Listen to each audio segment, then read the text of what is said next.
তাদের অধিকাংশ ইমামগুলো অযোগ্য। হ্যাঁ, হানাফি মাযহাবের ইমামগুলো অযোগ্য, আর তোমাদের চুনোপুটি শায়েখরা খুব বড় আল্লামা। আসলে যে যত বড় মূর্খ সে তত বড় শায়েখ, আর এর নামই কথিত লামাযহাবী আহলে হাদিস।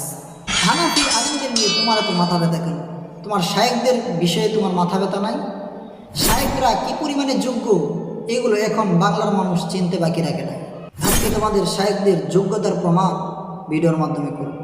তোমাদের কথিত লামাযহাবী শায়েখরা কি পরিমাণে এক একটা মূর্খ জাতি আজকে এই ভিডিওর মাধ্যমে জানতে পারবে। অতএব সম্মানিত দর্শক, আপনাদের অনুরোধ থাকবে ভিডিওটি বেশি থেকে বেশি শেয়ার করে দেবেন।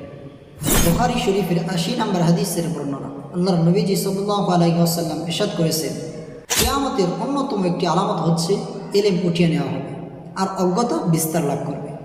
আর শায়েখদের মধ্যে কি পরিমাণে অজ্ঞতা বিস্তার লাভ করেছে তা সহজেই অনুমান করা যায়।